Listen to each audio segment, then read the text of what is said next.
शुभ संध्या विद्यार्थियों, आपका स्वागत है आपके अपने चैनल एनबी क्लासेस बीकानेर, नक्तनासा क्लासेस बीकानेर में। तो विद्यार्थियों, हम आगे आज शुरू करते हैं पढ़ना मानव भूगोल प्रकृति है विशेष क्षेत्र। तो पिछली क्लास में हमने क्या पढ़ा था, पाठ्यक्रम के बारे में चर्चा की थी, मानव भूगोल की परिभाषाएं देखी थी और पृथ्वी के रूप वगैरह वो देखे थे। अब हम बढ़ते हैं, मानव भूगोल की परिभाषा हमने कंप्लीट कर ली। अब बढ़ते हैं आगे प्रकृति एवं विशेष क्षेत्र की ओर। ठीक है, इससे पहले आप वीडियो को लाइक कर दीजिए, शेयर कर दीजिए और बाकी आप जानते हो आगे क्या क्या करना है। मानव भूगोल की प्रकृति। मानव भूगोल की प्रकृति, मानव भूगोल की प्रकृति दो प्रकार की है, मानव का प्राकृतिकरण और प्रकृति का मानवीकरण। ये कैसे होता है? मानव का प्राकृतिकरण, इसमें मानव प्रकृति के आदेशों के अनुसार अपने आप को ढाल लेता है, यही मानव का प्राकृतिकरण कहलाता है। और इसी को हम पर्यावरणीय निश्चयवाद कहते हैं। और पर्यावरणीय निश्चयवाद के जनक हैं फ्रेडरिक रेडजेर। पर्यावरणीय निश्चयवाद के जनक है फ्रेडरिक रेडजेर। पर्यावरणीय निश्चयवाद है क्या? मानव प्रकृति के आदेशों के अनुसार अपने आप को ढाल लेता है। जिस प्रकार देखो कि किसान अपने खेत को जोतता है, ठीक है, उसी समय बारिश शुरू हो गई तो वो एक बार रुक गया, तो क्या किया मानव ने, किसान ने क्या किया, अपने आप को प्रकृति के अनुसार ढाल लिया। फिर बारिश रुकी, वापस किसान हल लेके निकल गया, तो वो क्या हो गया, प्रकृति का मानवीकरण। इसमें क्या है, प्रकृति मानव को अवसर प्रदान करती है, प्रकृति मानव को अवसर प्रदान करती है और मानव उसका स्वतंत्र उपयोग करता है। तो ये कहलाता है प्रकृति का मानवीकरण। और इसी का नाम दे दिया भूगोलवेताओं ने संभववाद। संभववाद के जनक है पॉल विडाल डिला ब्लास। वो पॉल विडाल डिला ब्लास। और ये संभववाद नाम किसने दिया था? संभववाद नाम दिया था फेब्रे ने। ठीक है, प्रकृति का मानवीकरण, इसमें प्रकृति मानव को अवसर प्रदान करती है और मानव उसका स्वतंत्र उपयोग करता है, यही है संभववाद। अब देखते हैं आगे पर्यावरणीय निश्चयवाद, रुको और जाओ निश्चयवाद। ये क्या है? पर्यावरणीय निश्चयवाद या रुको और जाओ निश्चयवाद, ये है पर्यावरणीय निश्चयवाद, ये है संभववाद। इन दोनों के बीच की कड़ी क्या कहलाती है? पर्यावरणीय निश्चयवाद और संभववाद के बीच की कड़ी नव निश्चयवाद या फिर रुको और जाओ निश्चयवाद कहलाती है। जिस प्रकार हम चौराहे पे देखते हैं, लाल बत्ती का अर्थ है रुको। एम्बर बत्ती शब्द किस के लिए प्रयोग हुआ है? कौन सी बत्ती के लिए हुआ है? पीली बत्ती के लिए। आपसे पेपर में पूछा जा सकता है कि निम्न में से कौन सी एम्बर बत्ती का प्रयोग किस बत्ती के लिए हुआ है? पीली बत्ती के लिए हुआ है, हरी बत्ती। जिस प्रकार देखो, लाल बत्ती का अर्थ है रुको, यानी क्या कह रहा है पर्यावरण निश्चयवाद? क्या कह रहा है? मानव को कह रहा है एक बार रुको, ठीक है। पीली और हरी बत्ती, इसका मतलब आप चलने के लिए रेडी हो जाओ, तो ये हो गया नव निश्चयवाद। और संभववाद, इस पर क्या है, हम प्रकृति के ऊपर विजय प्राप्त कर लेते हैं। जिस प्रकार चौराहे पे हम गाड़ी रोकते हैं, रेड सिग्नल आ गया तो रोक दी गाड़ी, फिर क्या हुआ, धीरे 5-7 मिनट नहीं सॉरी, जितना भी टाइम लगता है हम इंतजार किया और आगे बढ़े, तो क्या हुआ, रुको और जाओ निश्चयवाद। इसके जनक है ग्रिफिथ टेलर। ये पर्यावरणीय निश्चयवाद और संभववाद के बीच का मार्ग परिलक्षित करती है, यानी दोनों के बीच की कड़ी है। एक कड़ी तो ये होगी पर्यावरणीय निश्चयवाद, दूसरी होगी संभववाद, और दोनों के बीच की कड़ी क्या कहलाती है? नव निश्चयवाद या फिर पर्यावरणीय निश्चयवाद। आगे देखते हैं। तो विद्यार्थियों, आगे बढ़ते हैं मानव भूगोल की विचारधाराओं की ओर। मानव भूगोल की 3 विचारधाराएं, कल्याणपरक या मानवतावादी विचारधारा। कल्याणपरक या मानवतावादी विचारधारा। 2 नंबर पे आमूलवादी या रेडिकल विचारधारा, इसका दूसरा नाम है रेडिकल विचारधारा। और 3 नंबर पे है व्यवहारवादी विचारधारा। इन तीनों विचारधाराओं का उदय कब हुआ था? दिख रहा है क्या? नहीं दिख रहा था, यहाँ लिख देते। इन तीनों विचारधाराओं का उदय हुआ था 1970 ईस्वी। इन तीनों विचारधाराओं का उदय हुआ था 1970 ईस्वी। अब देखते हैं कल्याण परक या मानवतावादी विचारधारा। इसका संबंध मुख्यतः लोगों के सामाजिक कल्याण के विभिन्न पक्षों से था। इसमें आवासन, स्वास्थ्य और शिक्षा के पक्ष सम्मिलित थे। यह है मानवतावादी या कल्याणपरक विचारधारा। अब देखते हैं 2 नंबर पे आमूलवादी विचारधारा या रेडिकल विचारधारा क्या है। आमूलवादी विचारधारा ने निर्धनता के कारण बंधन और सामाजिक असमानता की व्याख्या के लिए मार्क्स के सिद्धांत का उपयोग किया। मार्क्स का सिद्धांत किस विचारधारा से संबंधित है? रेडिकल या आमूलवादी विचारधारा। ठीक है, रेडिकल विचारधारा से कौन सा सिद्धांत संबंध रखता है? मार्क्स का सिद्धांत। या आमूलवादी विचारधारा का संबंध किस सिद्धांत से? मार्क्स के सिद्धांत से। ठीक है, अब देखेंगे व्यवहारवादी विचारधारा। व्यवहारवादी विचारधारा ने प्रत्यक्ष अनुभव के साथ साथ मानव जातीयता, प्रजाति और धर्म आदि पर आधारित सामाजिक संवर्गों के दीर्घकाल का बोध पर जोर दिया है। ठीक है, ये हो गई मानव भूगोल की विचारधाराएं। देखो विद्यार्थियों, हम बात करते हैं मानव भूगोल के उपागमों की। मानव भूगोल के उपागम कौन कौन से? ठीक है, मानव भूगोल के 6 उपागम है। मानव भूगोल के उपागम है 6। अन्वेषण और वितरण। अन्वेषण और वितरण, इसकी समय अवधि क्या है? आपको पूछ ले कि अन्वेषण एवं वितरण कौन से युग से संबंधित है, तो यह है आरंभिक औपनिवेशिक युग से। ए आ याद रख लेना, ए आ। प्रादेशिक विश्लेषण उपागम कौन से युग से संबंधित है? उत्तर औपनिवेश युग से। देखते आगे क्षेत्रीय विभेदन उपागम कौन से समय से संबंधित है?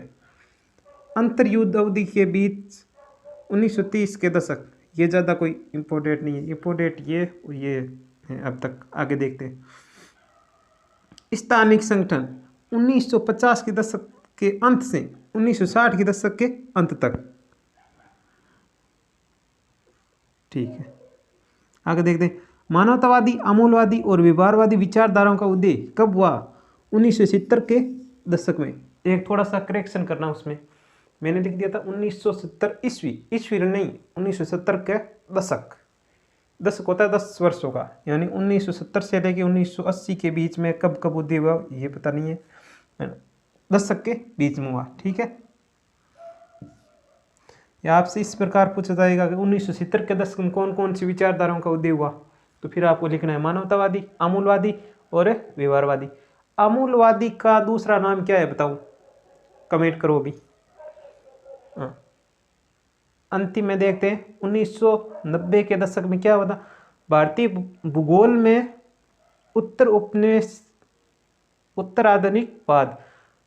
उत्तराधुनिकवाद उपागम किस युग से संबंधित है या किस समय से संबंधित है? 1990 के दशक से।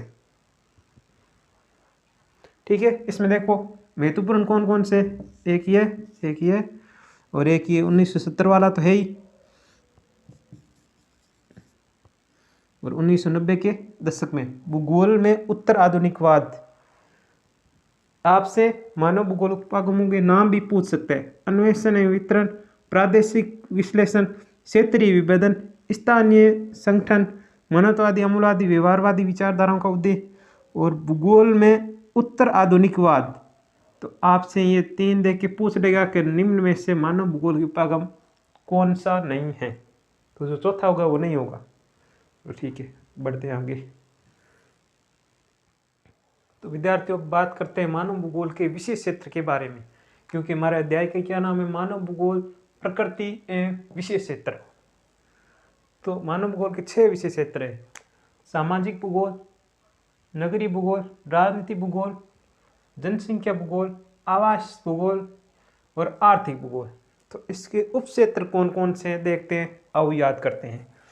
सामाजिक भूगोल के उपक्षेत्र कौन कौन से? व्यवहारवादी भूगोल, क्योंकि मानव व्यवहार किस में करेगा, समाज में रहकर करेगा, तो सामाजिक। सामाजिक कल्याण का भूगोल, सामाजिक कल्याण का भूगोल, क्योंकि मनुष्य के लिए ये कल्याण है तो सामाजिक समाज से संबंधित हो गया। अवकाश का भूगोल, अवकाश मनुष्य कहाँ लेता है, समाज में रहकर लेता है, ऐसे याद रख लेना। सांस्कृतिक भूगोल, सांस्कृतिक प्रोग्राम कहाँ करता है, समाज में करता है, तो सामाजिक भूगोल।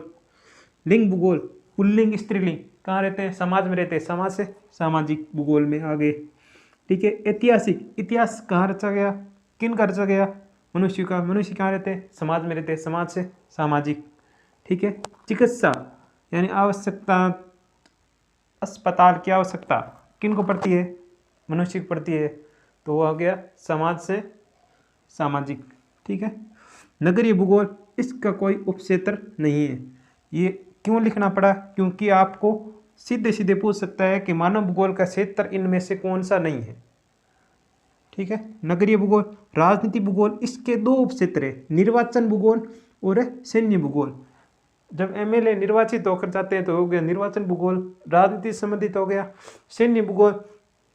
भारत की तीनों सेनाओं का कमान किसके हाथ में होती है, राष्ट्रपति के हाथ में होती है, तो इससे याद रख लो सैन्य से राजनीति भूगोल से संबंधित हो गया सैन्य भूगोल।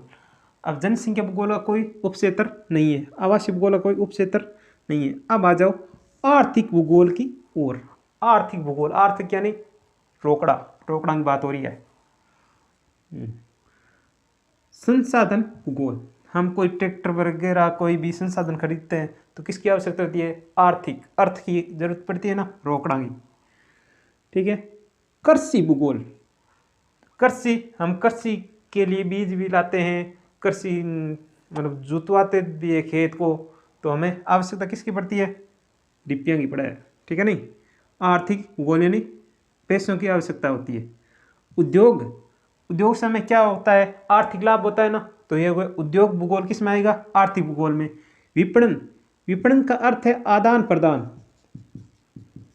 आदान प्रदान, आयात निर्यात होता है ना, उसी प्रकार इसी का नाम है आदान प्रदान। कोई भी वस्तु को मंगाना, आयात, भेजना, निर्यात, तो इसमें क्या होता है, हमको आर्थिक लाभ होता है दोनों ही देशों को।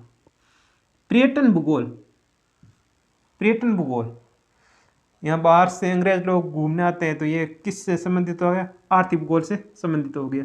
अंतर्राष्ट्रीय व्यापार का भूगोल, एक देश से दूसरे देश में व्यापार किया जाता है तो क्या होता है, भारत को या कोई भी देश करता है तो उसको क्या होता है, आर्थिक लाभ होता है। ये हो गया आर्थिक भूगोल के विषय और उपक्षेत्र। तो विद्यार्थियों, एनबी क्लासेज की ओर से कुछ विशेष हो जाए, यानी अब तक हमने पाठ में पढ़ा ना, मुख्य मुख्य बातें क्या ध्यान रखनी है आपको। देखो पहला अध्याय क्या, परिभाषाएं। पहले हमने पढ़ी मानव भूगोल क्या है, इनकी परिभाषाएं पढ़ी। तो मानव भूगोल रेड जेल मुख्य है इसमें, क्योंकि मानव भूगोल के जनक कौन है, रेड जेल है। ठीक है। ये ऐसे पूछ सकता है कि रेड जेल के अनुसार मानव भूगोल की परिभाषाएं दीजिए। यह मानव भूगोल की परिभाषा में रेड जेल ने किस पर जोर दिया है, संश्लेषण पर।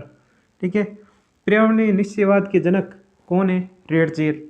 ठीक है। रेड जेल कहाँ के निवासी थे, जर्मनी के निवासी थे। अब आ जाओ आगे, NLC Churchill sample, NLC Churchill sample. ठीक है। मानव भूगोल की परिभाषा, सैंपल के अनुसार मानव भूगोल की परिभाषा क्या है। ठीक है। एनएलसी चर्चिल सैंपल ने किस पर जोर दिया है, ये कहाँ की निवासी है, ये अमेरिका की निवासी है। अब आगे पॉल विडाल डी ला ब्लास, ये पॉल विडाल डी ला ब्लास के अनुसार मानव भूगोल की परिभाषा दीजिए। परिभाषा में ये दोनों मोस्ट ज़्यादा है, लेकिन ये भी एक बार पूछा नहीं गया है, पूछ सकते हैं इस बार। ठीक है। कहाँ के निवासी, ये फ्रांस के निवासी। ठीक है। संभववाद के जनक। अब देखो थोड़े बहुत विचारधाराओं की ओर आते हैं हम।